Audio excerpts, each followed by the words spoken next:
Hello everyone, this is Russell Carlin and this is my week 1 review video. And for this week I just did a simple story of basically how many monsters you can kill based on your stats, which are all up here. So you can change your damage, your HP, the monster's level, the potion, and if there's a boss or not. And basically it'll keep looping through and see how many that you can defeat. And then at the end it'll display how many there are.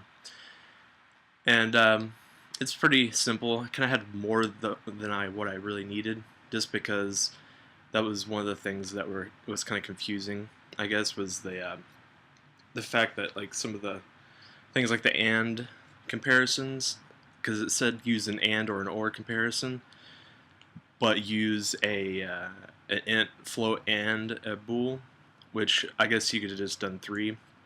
I think you can do that. I'm not sure, but I just ended up making a few of them anyway because I needed a few. So I just made sure that each of them were in all the comparisons. But I'm grasping Objective C pretty good. It's pretty simple having known Java, because like all the for loops and if statements, else ifs, all those are, I mean, of course they're a little different, but generally they're pretty much the same. I mean, the whole syntax of them are pretty the same. The only real difference is like the NS log, and of course when you're including different variables in the NS log, declaring variables is obviously a little different, and how you have to cast them if you want to change and all that stuff is it's a little different, but it's not too bad. And really the hardest thing this week was the same thing was really hard for when we learned JavaScript, which was getting a story to fit the code. That's really, really hard sometimes if you just have like, okay, this is your requirements, this is the code you need to do, this is the things you need to do. And then being able to make a story that kind of fits all of that is actually somewhat hard. But it wasn't too bad. I only spent a couple of hours being able to do it. I had all the code down pretty quickly, but then I had to like sit there and think about a story to be able to put into it. But so yeah, the clarification things, the code was all pretty clear. I mean, the videos were really good. Everything was pretty, straightforward.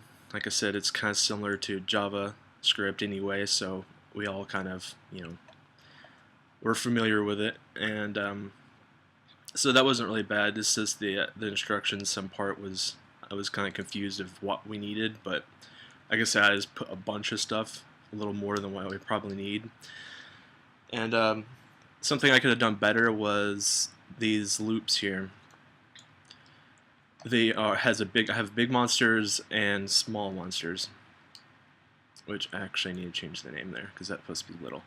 But these two loops here, this loop and that loop, are pretty much exactly the same except for the mob health and the damage there. It's just half for the little monsters, and which we haven't really gotten to that, but from what I can tell, from what I've seen, I could use like a factory and make those as classes, and then just define those variables, the HP and stuff, and then that way I can make them for every level, because right now I have it only from like level 1 to 5 is a small monster, and 6 to 10 is a big monster. And if I had it so that factory that made the classes and made each monster, I could make it for each level, and it would be a lot cleaner. I wouldn't have all this stuff, and I wouldn't have to repeat the loops and all that stuff as much. It would just do it all for me.